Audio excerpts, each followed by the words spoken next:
What's poppin', my freeform renegades? You are tuned into the Freeform Network. Thanks for joining us for another fun episode of Freeform Radio. I'm your host, Noel, with my co host, Daniel. Yes, sir, man. Beautiful day. Like to thank everybody for putting the time into being in this podcast and listening. And we got Andy as well. Hey, it's all good, Andy. Want to thank you guys for joining us. The day of the recording, it's Father's Day. Hope all the fathers have a good Father's Day, and we're gonna get back at it. Most definitely. And it is a beautiful day here in Chicago. We've been having some nice weather. Bet wherever your listeners are, we hope you're relaxed and feeling good today. And we're going to just jump right into this. Started off with Andy and some exciting news. Interesting. CERN is shutting down at the end of June. Can you tell us about that? So I was reading this late yesterday. So CERN has had, I think, uh,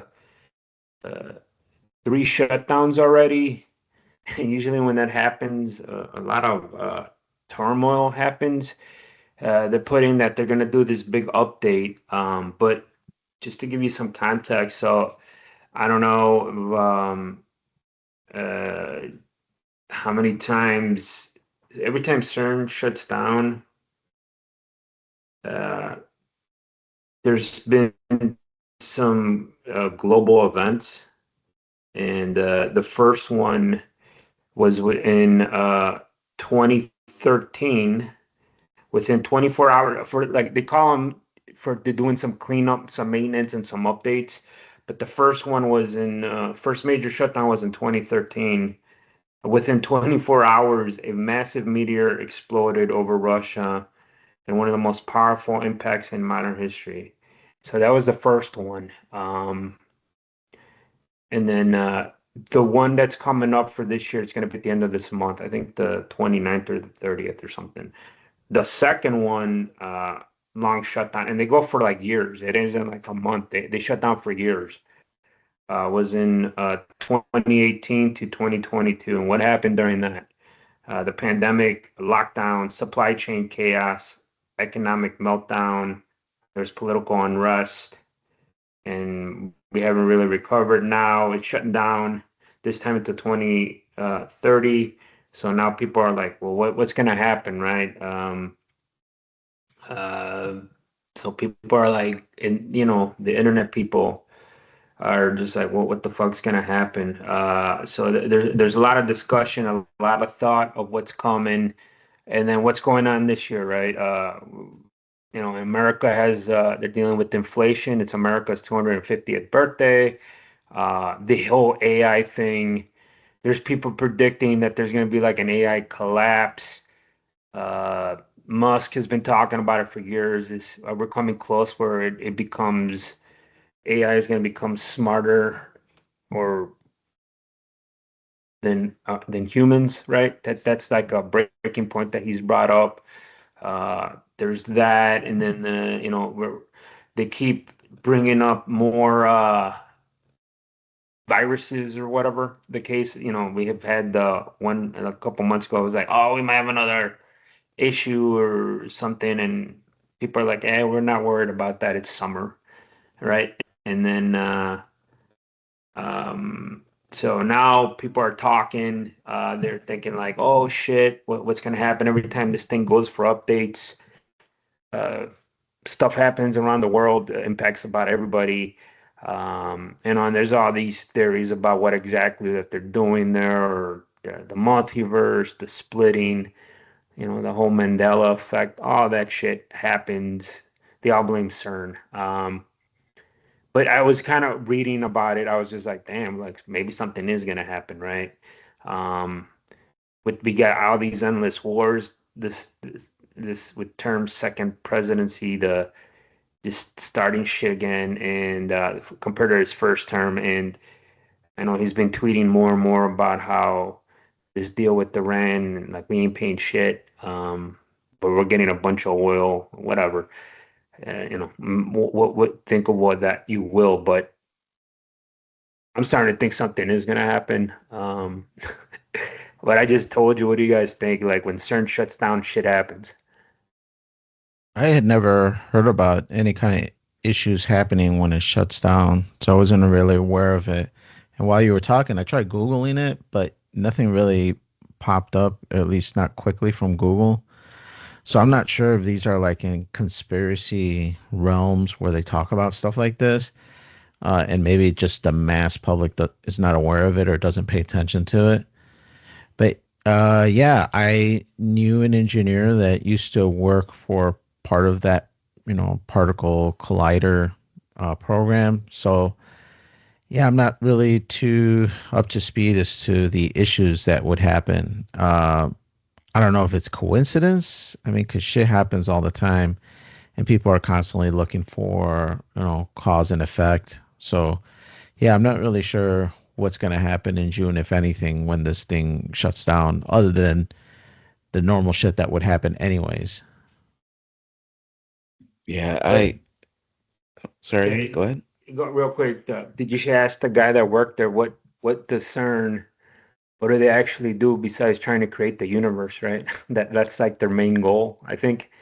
But there's never really been an explanation, and there's like the real, I don't want to say secretive, but yeah, there's a lot of shit going on. I don't think the average the average person is gonna be like, we're not as, I don't want to say as smart as them, but we might not have an understanding. So that's why all this bullshit, all people conspiracy theories pop up, because we can't comprehend what they're trying to do. We just won't understand it in layman's terms.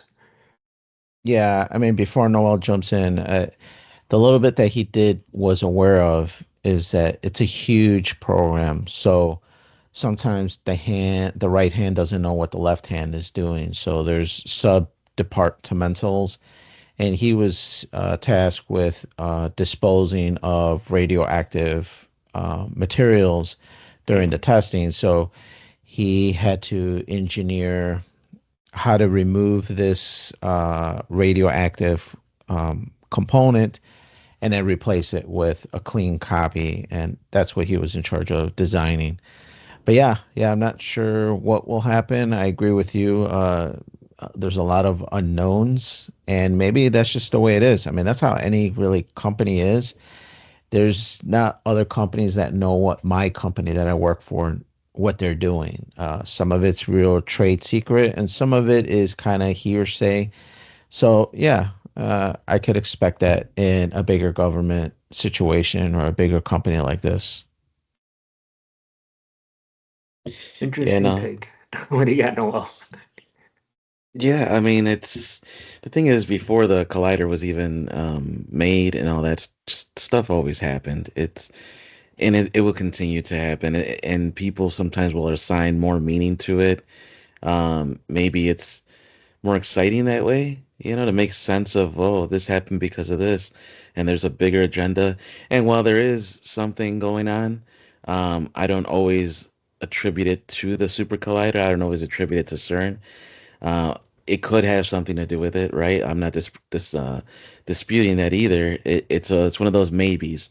It's like possibly, like what Daniel was saying, we don't know enough to really be able to confirm or deny that, yeah, it had something to do with it, and that meteor happened because CERN shut down, or COVID happened because CERN shut down. Uh, I think right now is a time where there's a lot of turmoil in the world, and it's more evident now because we have social media, and so it's in our face and we're more Yes. aware of it. I think ultimately, Nikola Tesla talked about it. Think in terms of frequency, and I think the frequency of the world for a long time already has been kind of going down, and it's just a lot of just negative stuff going on in the world. And I think what needs to happen is we need to focus on being better people and with more morals, and just it doesn't have to necessarily do with God, No, but we it gotta has to do judge with hard, bro. Hell no. yeah. Yeah, because they want us, man. They want us to be in low vibrational frequencies. They want us to be fearful, anxiety, and scared. They feed off of that. They, you know, there was a thought experiment of if the devil existed, who would he be or what would he do? And he would probably be the richest person on earth, and he'd probably do so much different stuff that in the backgrounds he'd probably own governments and own organizations that and companies that run stuff and do totally nefarious, disgusting, evil things. And what do we see in the news is exactly that playing out. I'm not saying it's the devil, but there's something going on, and the only way I think we could really fight it, like the average Joe, the average individual, is to constantly just have a mental strength and fortitude that you are going to be doing good things with your life. You're going to have good interactions with the people in your life. You're going to have love. You're going to go forward as best as you can because everything else is out of our control. What can you control? Your thoughts. What can you control? Your actions. So just do the best you can with the times that are coming. No, that's Yeah, cool, man. That's a good thought. Yeah, for sure. Not just concerning CERN, but just to try to be better humans altogether. yeah. This conversation took an interesting turn. I thought it was gonna be like, hell yeah, man. The other thing concerning CERN with the shutdown, and like Noel said, with social media information, we get so much information thrown at us, and it's hard to. It's getting harder to process what's real and what's not. The only other thing that I noticed in my feed is, I think we talked about it in the last podcast or two. I don't recall, but we are talking about if about aliens and like they would come down, and then I think after that recording, I sent you guys a picture of this fake AI picture of Trump walking with like reptilians or Nordics or something. I don't know if you guys saw that. And then now there's more pictures and videos of Trump meeting aliens because there's this big thing of uh, in the recent dump that they know about like seven different races. I've seen documentaries and conspiracy talk about they know there's at least 30 different space or aliens and this. And now it's becoming more frequent where more of these pictures and videos, and then now there's videos of supposedly these captured aliens in Russia and Ukraine where they're like being tortured. I don't know if you had a chance to see some of that. Some of it looks fake. I mean, a lot of them look fake. There's a couple I'm like, damn, this looks real. Maybe that's me wanting to believe, but there's a lot of that floating around. So, and then we just had that movie by Spielberg, Disclosure Day. So I think something with aliens, and in Trump's even tweeted about, some people are going to be shocked. Something is coming. Some type of disclosure of officially from the government.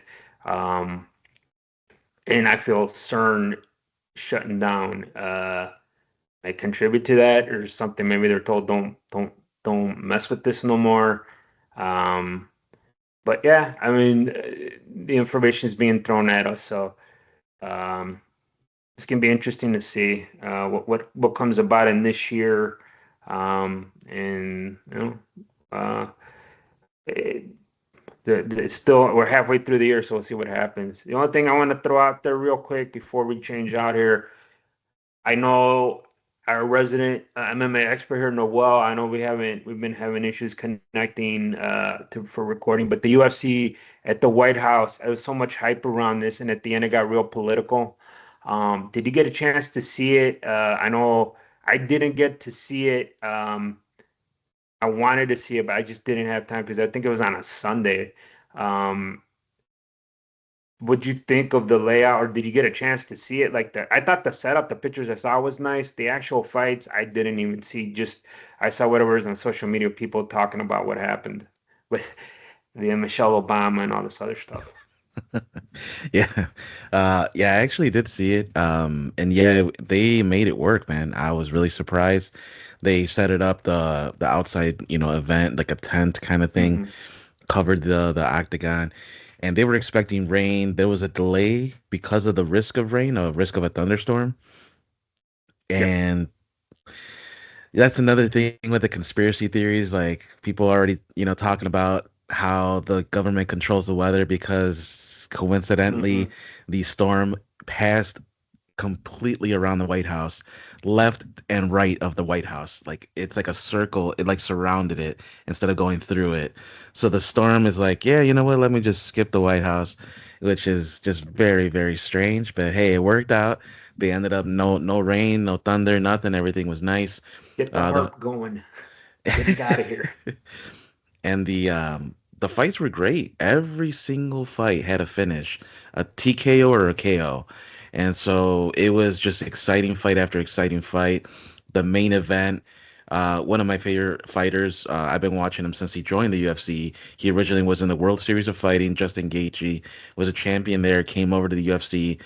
Exciting fight after exciting fight. This guy's always coming up to fight for his life. He literally says he doesn't expect to live at the end of his fights, and if he does, it's just a blessing. Like it's so he goes in there ready for war, and the guy who was gonna fight, Ilya Topuria, is right now considered like one of the best fighters in the world, greatest of all time kind of conversation, you know. And so he knocked out a bunch of people that had knocked out Justin Gaethje. So everybody was writing off Justin Gaethje, saying he's gonna lose, he's not gonna win, and the U.S. gonna look bad, and you know you're gonna have an outsider foreigner winning. It ended up being the opposite. Justin Gaethje absolutely demolished Ilia Topuria. It was one of the biggest upsets probably in MMA history. Everybody wrote him off, and he absolutely demolished him from the start of the fight. The very first jab he threw stung Ilia Topuria's eye, and you could see it started to like get damaged very, very quickly early on. And throughout the fight, I think it lasted to the fourth round. His eyes just started swelling and getting really damaged and bloody, and he looked terrible, bro. But that's what Justin Gaethje does. He makes people look horrendous afterwards. Like they just got hit by a freight train, dude. It's terrible. But Justin Gaethje, props to him. He survived a second round barrage to his liver. And most people, when they get hit in the liver properly, they go down and they stay down, and that's it. He somehow, some way managed to fight through it. He almost got finished in the second round, but after that, it was the shift. After that, it was his fight. So the first round, Justin Gaethje won. Second round, Ilia Topuria almost put him away. But after that, the third, fourth, I would say were Justin Gaethje's rounds. And after the fourth, he landed this really bad, like devastating knee to Ilia Topuria's ribs, and people were saying he possibly broke his rib. But long story short, at the end of the fourth round, they go to their corners, and Ilia Topuria is sitting down, and I think what people heard is he said no mas or no more or something like that, and his brother waved it off like no, that's it, like it's done. So it ended by essentially stoppage, like the corner stoppage. Yeah. Yeah, I know. I heard the last fight was good. Let us know what you guys think at FF and Questions about the fight, but we got to get going here. Let's go to Danny. I think he, being with it's Father's Day, he got on here. Must be proud. I see Junior. We talked about Junior got a job. Tell us what bag of emotions you have of with your son getting a job. Yeah, it's kind of exciting to see him take his next steps here and becoming a young adult and moving on and just taking those milestone steps. So yeah, he started working. This happened about a month ago or so, but I just haven't had a chance to talk about it. But yeah, he's working here at the local grocery store. He's one of those people that take online orders. So when you call and you don't want to shop and you just want to pick up your stuff and somebody to drop it off in your trunk, he's one of those workers. And yeah, man, he's right now out of school. The school summer break, so he's working a ton of hours, making some good money, putting a lot of it away. So he is being responsible, which I kind of dig. Um, I was gonna insist that he does put a lot of it away, but he's been doing it all on his own. When he first started, he told me, "This is my plan," and it was actually more than I was gonna tell him to do. So I was super happy about that. So yeah, he started working. He seems pretty happy with the job. I mean, it's a first opening entry job, so you do have to bust ass sometimes. He says it's very demanding because there's an option to pay for like rush orders. Like if you want to pick it up in 10 minutes, there's like something you can Oh, do. really? I don't know if it's 10 minutes, but there's something where you can like You pay. expedite. Yeah, you pay a fee, and it's that you can get yours quickly, like you mentioned, and the expedite, like shipping. Hmm. So he says those are the worst because you could be in the middle of picking an order and you get an alert like, hey, this guy just paid. He wants his order in 15 minutes. So you have to basically leave your cart, go grab another one, and then quickly get this order. Depending on how many people are in the department at the time, but if there's only one or two, then you basically have to shift and move your priorities over. So he says those are the hardest because you get graded based on how Oh. quickly how quickly you satisfy the orders. When you input that it's in the next station and went on to the next phase, there's a time chart, and did you hit that timetable? Are you behind? Even the portion to deliver it to the car, there's an expected amount of time it should take, and if you're under or over, you get judged or you get a score based on that. So he says a lot of it is rush, rush, rush. So he says that's the hardest part, but picking the food, putting them in bags, all that stuff is pretty easy.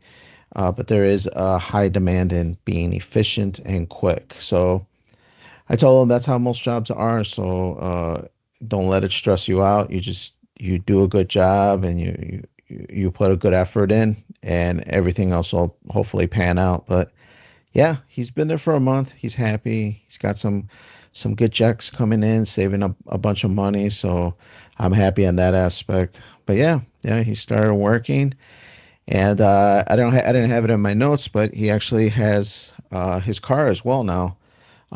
One of his uncles from my wife's side ended up gifting him a car, and that's what he's driving right now. So it's a huge load off my shoulders as far as having to pick him up, having to drop him off when I could. Luckily, this grocery store is not too far from our house, so he was walking when I wasn't available. But yeah, sometimes it was a pain in the ass, man. I would go pick him up. He's getting out at 7, let's say, and I would get there usually like 2, 3 minutes before 7, and then he would text me, "Oh, Dad, just got a few more orders. I'm gonna be a little late." And sometimes I would have to stay there like 40 minutes while he's taking care of these orders, taking care of these customers, and then finally clocking out to leave.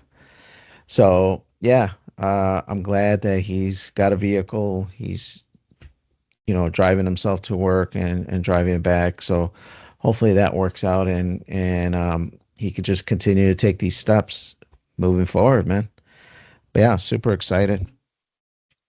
Yeah, Yeah, that's great, man. the grocery store where he works. I mean, you told me. I was one of. I think it was like my second job I've ever had, and um, it's a good structure. Uh, it's a big one. So they had when I was there, like you can improve if you want to do something different. If you get tired of that, there's other jobs at other locations if you want to do opportunity to do more than what you're doing. If you, I think you get bored, but like this is not for me, or you could gain some have some initiative to do something else because there's opportunities to grow somewhere else. So um, and it's a good thing, man. I'm glad he's working there, and I'm pretty sure he's going to learn a lot from it. And like you said, this whole expedite, so now there's like a rush in a timetable. I always like with the younger kids, I can see there's some frustration when there's a timeline or a deadline, and then you can Right. see like they're like, what am I going to do here? Yeah, I definitely think that's a good thing because he needs to learn, not just him, but these younger generation need to learn how to deal with stress, deadlines, and expectations. And sometimes that could be tough.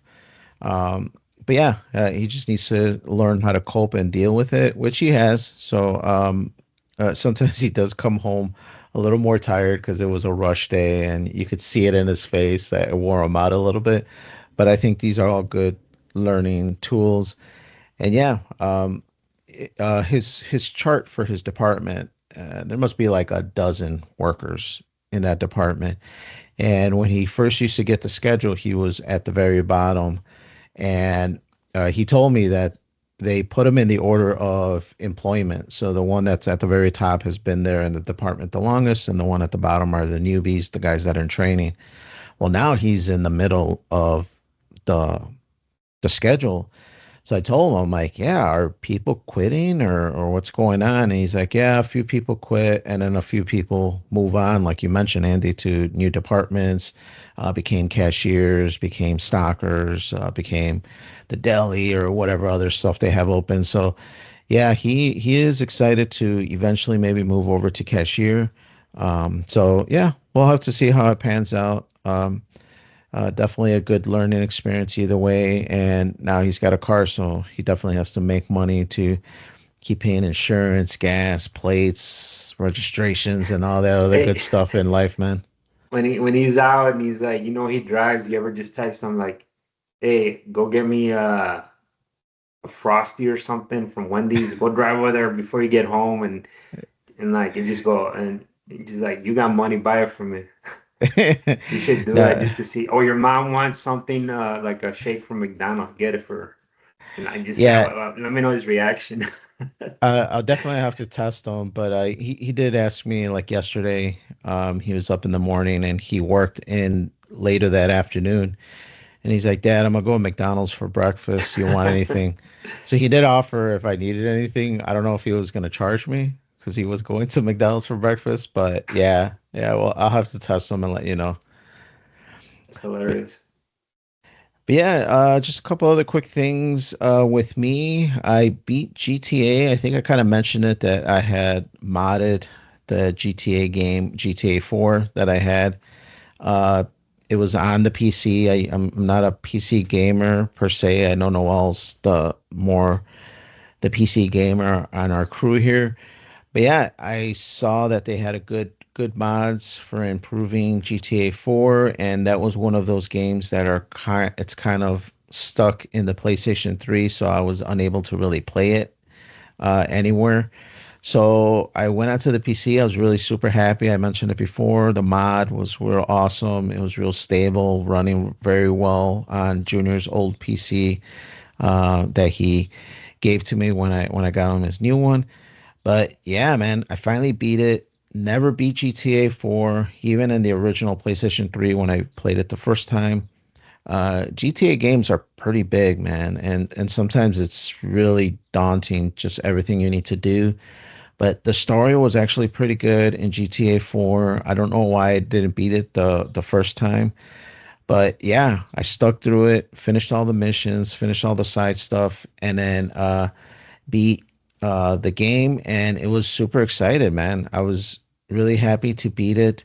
And actually, the week that I beat it, which was now about like 2 weeks ago or so, I saw rumors that there might potentially be a PlayStation 5 like upres version that Rockstar supposedly working on, and allegedly they were gonna announce it in these next couple weeks. Usually June is when a lot of big game announcements come out. So I haven't heard anything yet. The month's almost over. I doubt it's gonna happen now, but yeah. Either way, I was super excited to beat it and put it behind me. Was this a game? I know you play GTA every now and then, Andy. Did you play GTA 4 at all? Where's the city on that one? It's like the fake New York, and it's with the Russian or The I. first one on the PS2? Was that the one? Not No, this the no, this came out on PlayStation 3 and one of the Xboxes, I believe 360. But yeah, this is when it took that graphical leap. The other ones before, Vice City, San Andreas, those were all PlayStation 2. This was the first like next gen PlayStation 3 GTA. He was a Russian immigrant, came in from overseas, and then he's in the New York version yeah. of GTA. Yeah, that's the texting one, right? And like you had to hang out with your cousin and all that. Yes, Yeah, that yeah. was very open and if you didn't party with them, it was like all this bullshit, and like Right. you had a social, like just not playing the game, but you had a yeah.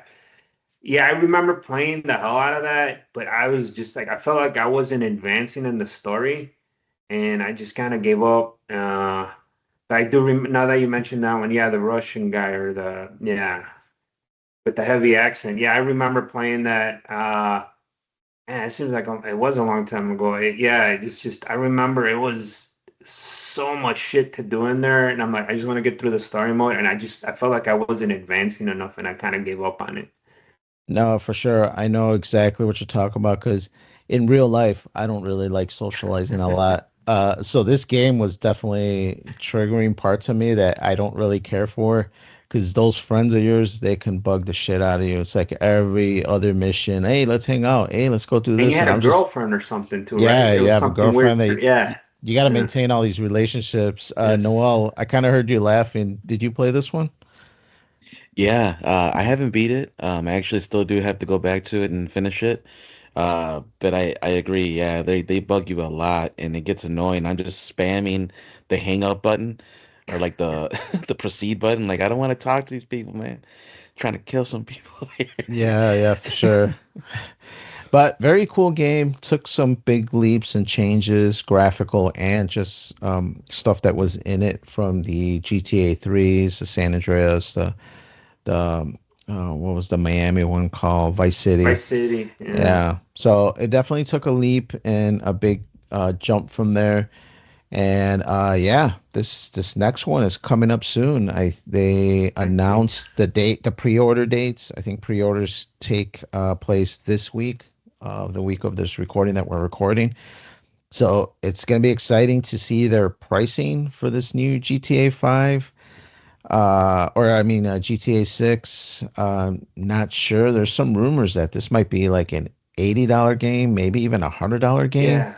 That's what So I've read. 100 right, right, $100, for the basic. Yeah. which would be kind of crazy. I mean, there is going to be, presumably, they haven't shown any concrete evidence, but that there's going to be an online suite, so I could see $100. And if any game could really get away with it, I could see GTA because it's going to be jam packed with a bunch of stuff.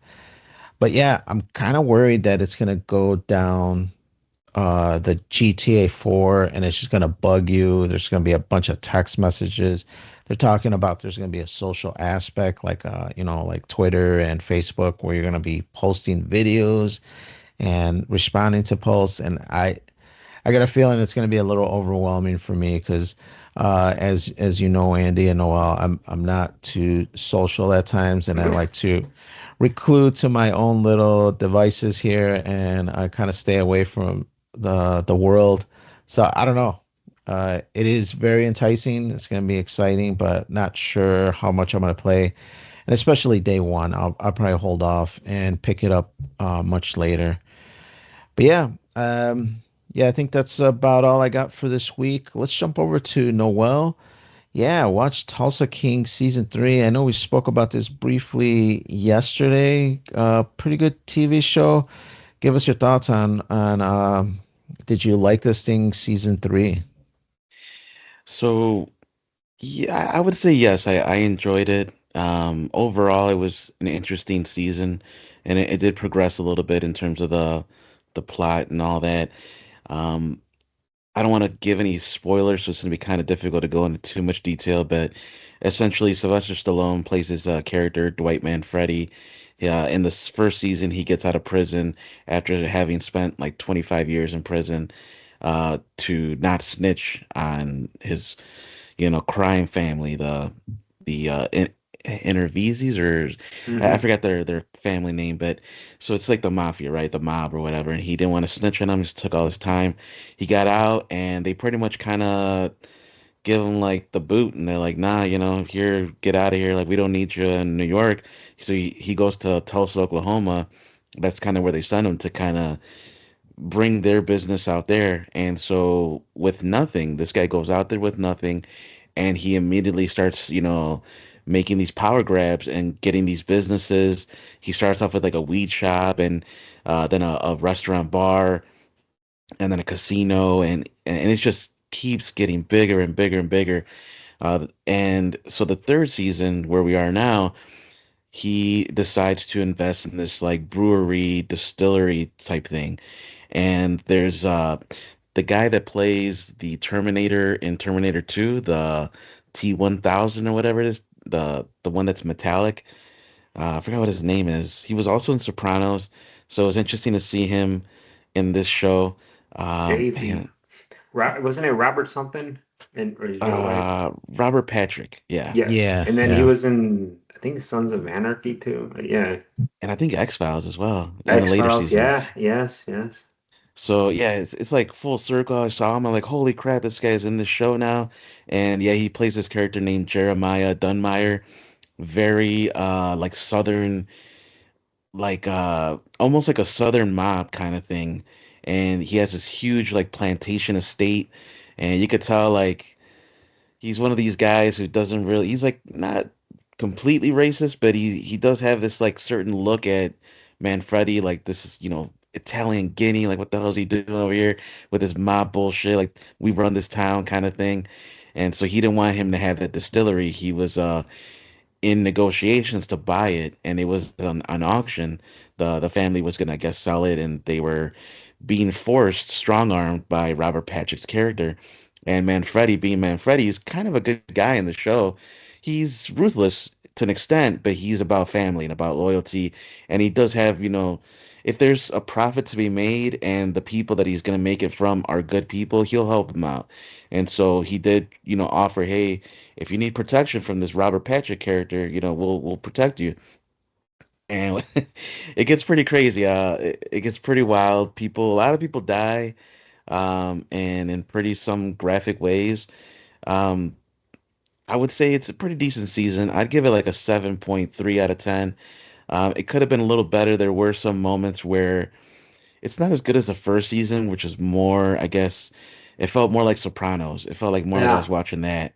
And now it's kind of deviating away. It is becoming more, guess like the country style of Oklahoma, and it's becoming more about the team, about his team, his group, and it's okay. I dig it still. I still really like it. Season 4 comes out this year, 2026, so I'll be excited to see what they do with it. Um, and some other characters that were in it, Frank Grillo, he plays another mobster, Bevilacqua, and he ends up playing a part in kind of getting Manfredi's back from the New York mob, who are still trying to,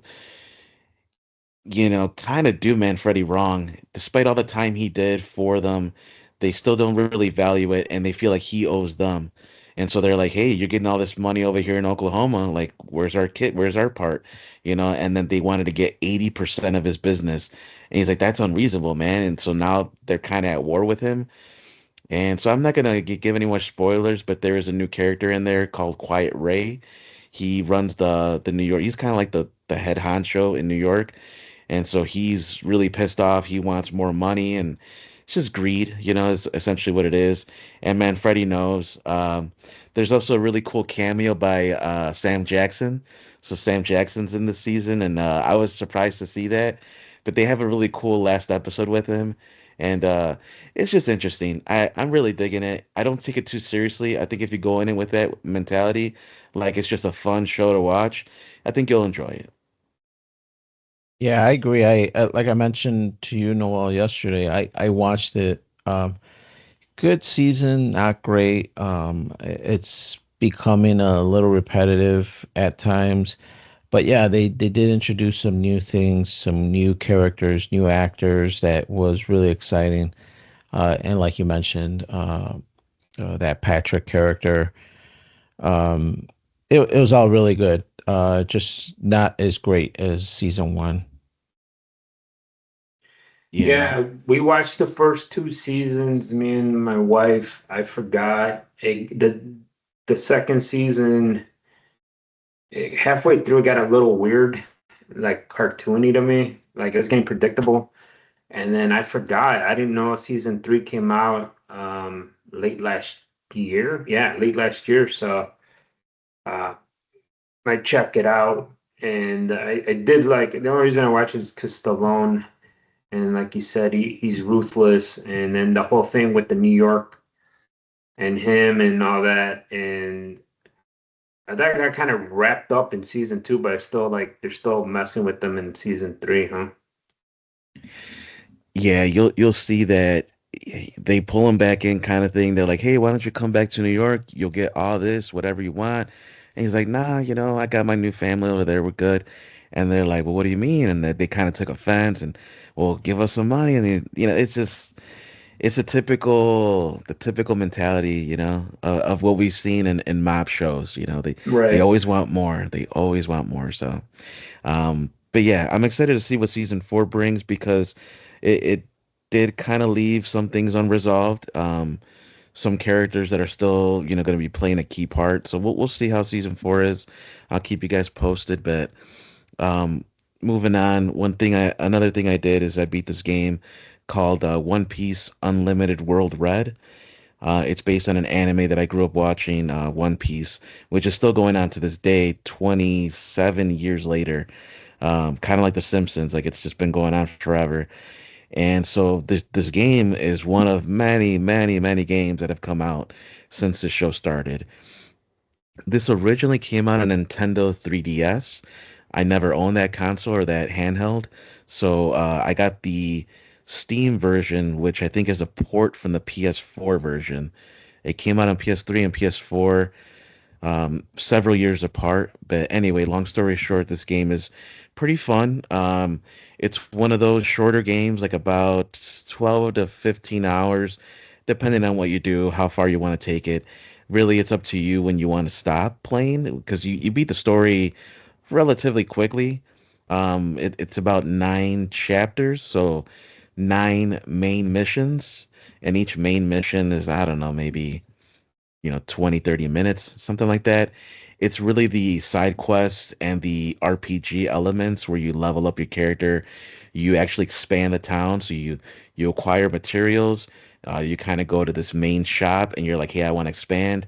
They're like, what do you want to build? I want to build a bar. I want to build a library. I want to build a warehouse, whatever, and it's you just use the materials you get throughout your missions, and it's a simple but pretty expansive in terms of what they offer you the abilities. Like you can upgrade your character, you can upgrade your maneuvers, like your moves, and make it stronger, give yourself more healing power or more strength and whatever. There's all sorts of different combinations you can do, and it's interesting in that regard. And the graphics hold up as well.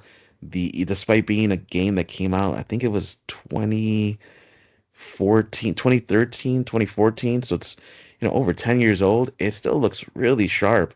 I think it's really benefited from the fact that they used a certain art style that it bodes well with upscaling. Like it really it does really well with upscaling. It's not like one of these hyper realistic kind of games where if you upscale it from a 2014 game. Like if you play like Max Payne or something, it's not going to upscale as well as like something that's like cel shaded or like Right. more cartoony. So ultimately, though, the really quick the story.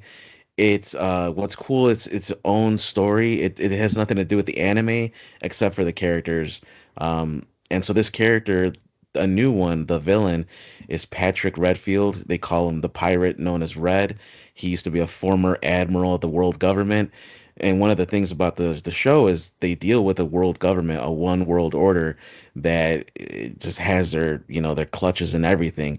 And so these pirates are like the rebels of that.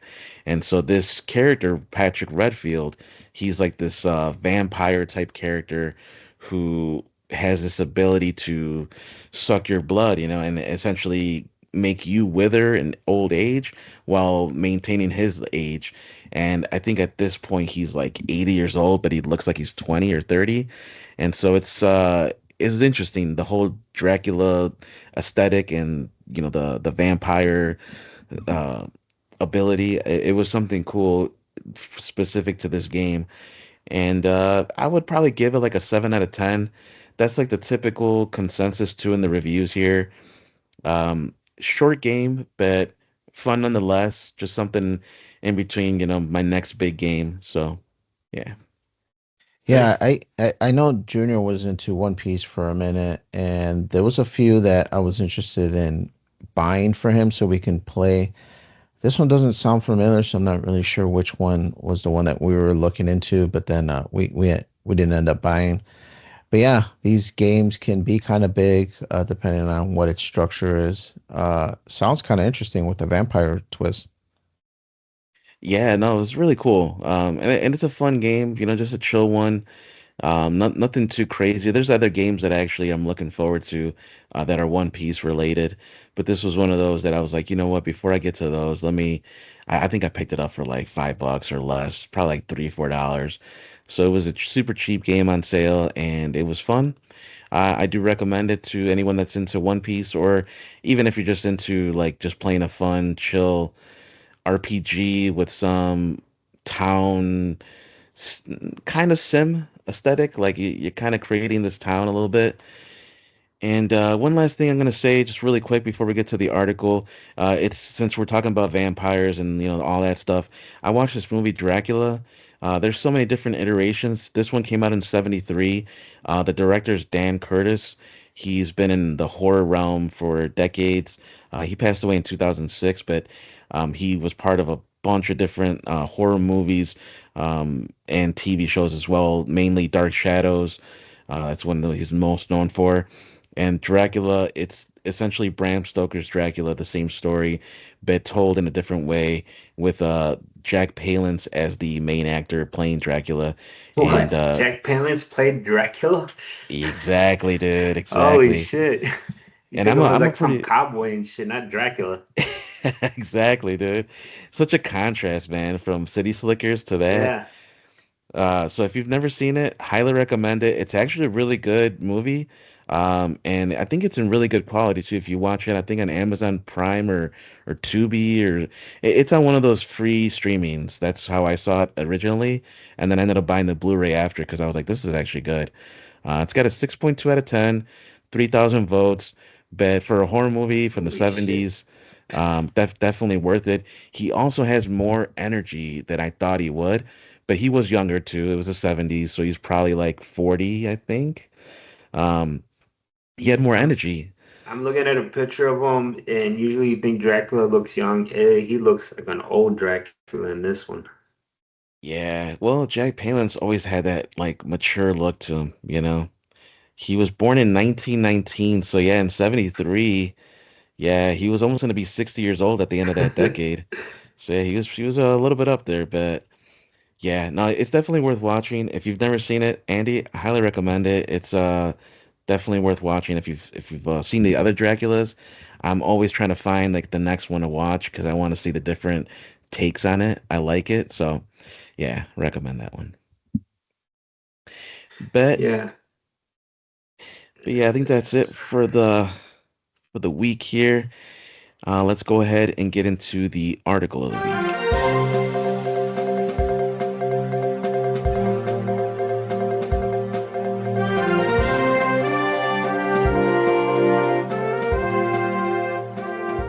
All right, so this article we have here is regarding remote working, and it's from the Science website here. So just kind of recap the article a little bit. I'm not going to go into too much detail. It is a little lengthier, but it's mainly I just want to kind of get your opinions on it and just to see, what our audience thinks about it as well. Maybe some of our audience members are remote workers, and I'm just kind of curious about this. So remote work in the United States has skyrocketed since the start of the pandemic. In 2019, the percentage of days people work from home accounted for just 7% of the all work days. By 2023, 3 years after the pandemic, the figure had quadrupled to 28%. Now, there's researchers that crunched numbers. They did 5 surveys from 2011 to 2024, and especially during the peak of the pandemic, 2020 to 2021, they have more than a half a million workers. And they find that employees working in jobs that can go remote experience, on average, greater social isolation and mental distress than employees in jobs that it must be done in person. Um, and that the stress is particularly high for the workers that live alone. So maybe single people that are unmarried or don't have families. Um, Even groups such as working moms and people with disabilities can benefit from remote work. However, you might think that their mental distress goes down, but it looks like an economist, Natalia Emanuel of the Federal Reserve Bank of New York City, says that we actually see the entire distribution shifting more towards distress, or to more distress. If remote work is harming mental health or contributing to loneliness epidemic, the action is urgently needed to protect workers. Now, what they're saying is it doesn't necessarily mean that everybody should be working at an office, but there should be a better design to make it less mentally draining, I guess, for people, or less stressful for people. And they did a bunch of analysis, a bunch of different studies. And going on here, it says remote work triggers distress is too simple a story. Population-wide social isolation or time spent alone and mental distress have increased since the pandemic. To see if remote work might contribute to that rise, Emmanuel and her colleagues merged 5 surveys taken by a representative sample of the U.S. adults. They broke it into 2 different groups, and it kind of just goes into detail about how they broke it up. And they found that essentially 4.6 percentage points more likely to go to see a mental health professional if you work remote. So that's not so crazy, but it is higher technically. So I guess using that 4%, 4.6% made it seem like, yeah, if you work remote, you're probably going to be a little bit more lonely. You're going to want to see a therapist. And I just looked at it and it is divided. They do say like, yeah, people are disagreeing with it, but they do have the study and it does, kind of back that up. But I think it's a little bit too generalized. I think it really has to do with the person. And it essentially is just kind of saying what we should do is redesign the way we work at our jobs, maybe have more social interactions. Obviously, a time to focus on your work, but also a time to deal with your colleagues and kind of be constructive and creative and just have more camaraderie, I guess. And so, all in all, I think personally, my opinion on it is remote work really depends on the individual. Some people are social butterflies. They definitely need to be around people. They're extroverted, and without that, they get drained because being extroverted means you're actively energized when you're talking with people and engaging in these social activities. Whereas myself, I'm more introverted. I actually need time to recharge. Being at work sometimes is draining. Having to here for the 4th time the sunny weather. Oh, it's a nice day outside, and be like, yeah, it's beautiful and all that can be more draining for me than being at home. And I know we just talked about it earlier. Daniel saying he's not the most social guy either. Andy, I don't know where you stand on this, but I love talking to people, especially you the love ladies. talking. There we go. All right. Well, yeah, that's I'm curious about you guys' take on this. I think I personally would do really well socially, at home, remotely. I think my social life balances out somewhat where I don't really need to be in the office as much. But what do you guys think? Yeah, the remote work, it's I think with a lot of corporate companies, it's a love-hate thing. They want to offer the flexibility of that, but yeah, I think it was done out of a necessity during the pandemic, and people made it work. Like always, companies adjusting on the fly. But now I think the study is more about mental health. This article, and but work-wise, I think a lot of people that come into the office, they still have a lot of resentment for people who work from home. I think it's a tool. It allows flexibility. We need to be home, but I know there's a lot of pushback from people that work remote that don't want to come in for whatever reasons. But I think I get the whole mental thing. I think the whole thing of working remotely. I I did it during the pandemic. I do it every once in a while, but I'm not a big fan of it because I'm not working to the best of my abilities with the setup I have at the house and at work. I get you could be there, and if you got questions, you go to other departments. You can send them an email. If you don't get a reply, you go talk to them or see what the issue is. They might have a busy day or they're frustrated, but you get more of an answer than just through Teams or through an email. I feel like the work is produced faster, but again, it's everybody's different. And I think going forward, the way a lot of the work companies are structured is you're supposed to be in the office, and I don't see that going away unless something catastrophic happens again. And so all I know is when I was looking for other opportunities a while back, a lot of them, when I sent my resume or I looked at stuff, a lot of them said no remote work. Like they were just straight up about it because I know everybody was looking for remote work. This is coming towards the end of the pandemic, and I guess, there was a lot of fight about remote workers. But there were just when I would go in interviews, just to be clear, there's no remote work here. They would tell you that numerous times. I'm like, I understand. But yeah, that was a big thing, and now I feel like that fight is still going on. Yeah, to me, I think a balance would be great as far as remote work goes. Um, I see a huge benefit to it if the position allows it. I work in an engineering department, so it does kind of blend with it, kind of makes it a little more difficult to collaborate with coworkers, but the work can be done. A lot of the work that I do is solo to myself, and then I collaborate portions of it with my coworkers. But yeah, I could considerably work from home, but it would make it more challenging. But to that, I think, like Andy alluded, I'm more efficient in the office. I can quickly go to another department if the shop is having a problem. I can quickly speak to the people involved and get a more one-on-one, see the actual problem live. So definitely working in the office is beneficial, but I can see to what Noel mentioned as far as mental health. I think work employers can provide a hybrid situation, which I did see a lot in LinkedIn and other job opportunities when it would run across my feed. That there's hybrid work where you would work, 3 days out of the week in the office and then 2 days at home. And if you have a department of, let's say, 6 people, then maybe you stagger it where one employee has Monday and Tuesday, the other employee has Wednesday, Thursday, stuff like that, where you could rotate the days that you're not in the office so that there's always people in the office. I think that's really the future. I agree with you, Andy. I think during COVID, everybody was at home, and then it was a shock to a lot of people to come back into the office.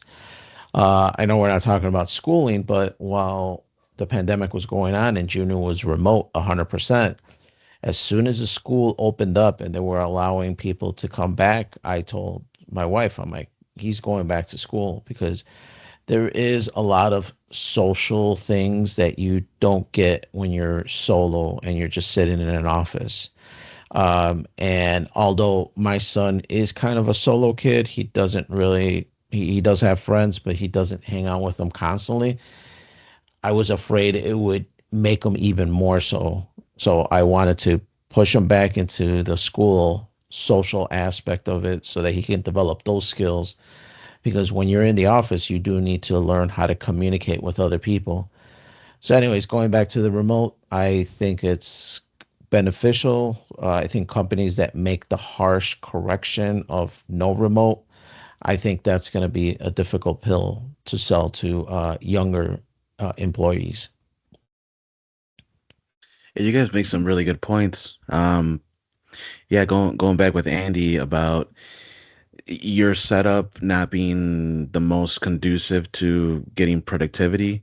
I think if a person sets up their home office correctly, it could probably be even more efficient. And I'm just speaking from my personal experience and the what I do specifically for my job. Obviously, every job is so different, so you can't apply remote work to everybody. You can't be a plumber and work remotely, right? Like, there's certain things that you have to do in person. But for some, let's say customer service or inside sales, where you're not going out to customers, all of that can be done remotely. In my specific job, we communicate with customers, we communicate with Yeah. sales, we communicate with the warehouse, everybody, purchasing, pricing, all different departments, but not in person. It's all done through Teams. We use Microsoft Teams, the program we're using now. And so there's really limited interaction, physical, face to face. It's really just my colleagues because I do work in an office right now, but we have worked remotely on occasion. So it's not a hybrid per se, but the option is there if there's, very bad weather or somebody's sick. You could work from home on occasion. It's not always guaranteed. But I found it works really well for certain positions where you're not going to need that face to face and you can still communicate. You can still have that social interaction. You can still call people. And if you did feel lonely or you did have that mental distress of I don't see people anymore, you could set that up after hours. I think work is to get work done, and I don't think you need to be in an office where you're not going to even talk to anybody in face to face, but you're still going to do that work. Just like when you go to movies, the theater, you're not talking to people during the movie, you're watching the movie. So while it is sometimes more enjoyable to do it with people you care about, technically you could do it alone and it'll be the same experience. You're just watching this movie. And so when you're working, I don't need my coworkers next to me like, "Hey, what's up?" Because I could just text you what's up. I could just call you and say what's up. I don't need you next to me. I'm still focused on my work. It's Right. actually better for me not to have people around because I find it actually distracts me. And I'm not the kind of person to be a jerk. So if somebody's like, "Hey, Noel, what about this and this and this? And how's your family and this and that?" I'm gonna obviously, "Hey, yeah, and how's your family?" and go back and forth. And if you hit the tennis ball, I'm gonna hit it back, and I'm not gonna just let it hit the wall and just like, all right, see ya. I'm not a jerk like that. Yeah. So it distracts me, and it's like, man, if I did work remote, I get so much more work done. But I see your guys' points on it too. It's a maybe it's a generational thing, or maybe it's just like that's your personality, which I mean we kind of know. I get it. That's how Noel is, or that's how Danny is. But yeah, I mean, going back to what I said, like my setup, I feel it for me is not as I won't be as effective here at the house. Some of that's me. I could get another monitor and like, but I'm just like I don't want to do all that because I want to keep it separate as much as I can, work and home. But maybe if I had to set up like in Grandma's boy, that guy with the black leather jacket with the tilted and the screens in the air, maybe I could get more shit done that way in my little sushi kit. I'll probably get a lot of done, but yeah, to each his own. I know the whole remote work.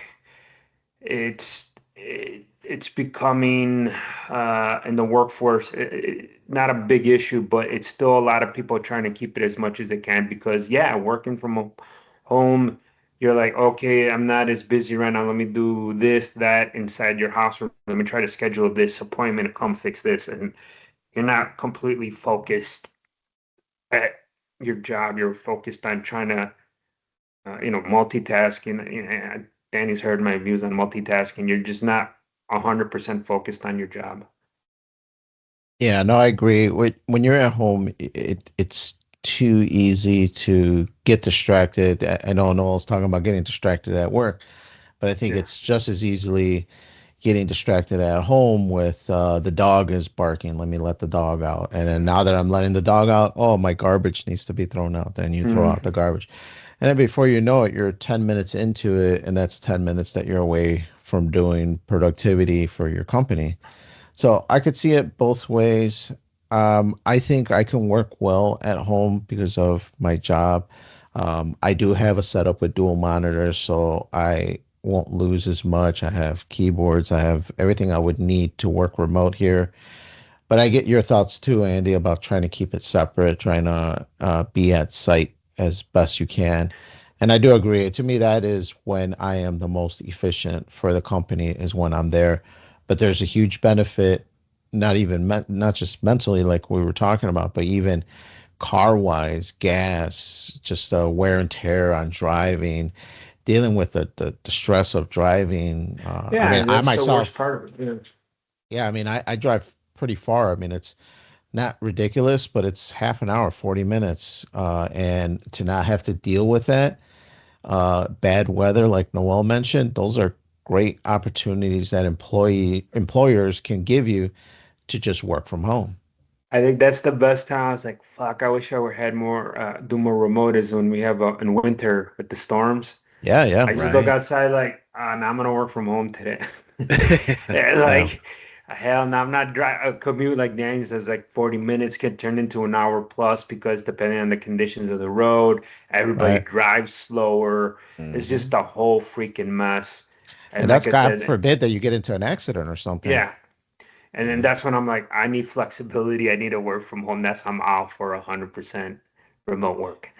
Yeah, to me, in my supervisor role, I'm constantly during the winter, especially like you mentioned, Andy, I'm constantly looking at the weather, and if I see there's going to be a bad snowstorm, I'm already talking to management and like, hey, can I offer remote work to the guys tomorrow or whatever, whenever the storm's coming? To then that way give them the option. And I think the employees appreciate it because yeah, they don't want to deal with the snow either. So they're like, oh, my employer is giving me the opportunity to work remote if the weather's bad. That's great. So I think it's a plus. I think I know people don't want to come back, but I think some kind of hybrid is really the answer. Yeah, that's good good management, dude. My manager does the same thing, and that's good. You know, you got to look out for your people, you know. So I agree. I think it really does depend on the individual, and you know, there's benefits on both sides because to to kind of play devil's advocate and now going back to like Andy's side, going in the office, I think having a regimented schedule, like you wake up, you brush your teeth, you get ready, you go to work, you know, having that routine also is beneficial. And some people might fall into this, like if you work remotely, you'll just be in your PJs all day. You won't even do your bed, you know, you just fall into this like lazier and lazier routine. It's possible, right? So I can see both sides, the pros and cons. It really is the individual though. Yeah, I've always told Danny, like, and my wife, and like, routine is the spice of life. A lot of people are succeed with routine. I know some people hate it. There's a lot of people that do really well on there. I'm one of those people. Like, I know every day, 5 days a week, I get up at this time, I do this, I shower, do this, get my kid ready for daycare. It's been like that for like 4 years now. So, and then you go to work, and like structure really helps a lot of people, but it's um it's just the way it is. And like every once in a while, I'm like, yeah, especially in the winter, I'm like, yeah, it's bad. I'm gonna stay home and work from home today. And then, but yeah. But speaking of that, guys, we got to wrap this up. We want to thank you for listening. Remember, you can follow Freeform Network on Facebook and X under Freeform Network. You could send all your questions and suggestions to ffnquestions@gmail.com. You guys like routine? You like working from home? Let us know about the CERN thing. All the games that these guys, or what are you guys beating at ffnquestions@gmail.com. Don't forget to check out our webpage, freeformnetwork.podbean.com. You see all our episodes there, our legacy episodes. We've been doing this. I was looking at it. We've been doing this a long time. I want to thank you guys for continuing to listen and support us. Uh, but all the old stuff, it's all on the website. It's not all on our apps or like on YouTube and Stitcher and all that. Everything's on the website. And then we want to thank you. We got Danny today. Yes, sir, man. Like you said, Andy, Father's Day. Gonna go eat me some chicken wings. Stop by Hooters a little later. Very And then we got nice. Noel. Man, yeah, thank you everybody for listening and sticking with us. And I don't know what I'm gonna eat, but now you say Hooters, man. Dang, dude, I might have to get some of that too. I heard I know we're exiting here, but I heard the Hooters by Melrose closed down. What? Or they're temporarily shut down. So I don't know. We're gonna have to send Noel to do a field investigation. Dang. Yeah, It I'll ain't report so. next one. Yeah. Yeah, they seen a lot of people crash and burn there. Watched a couple of Super Bowls there too. But oh man, yeah, it's all good, Andy. Want to thank you guys for listening to us. We want to wish everybody again a happy Father's Day, and then we'll catch y'all next time, man. Have a good week.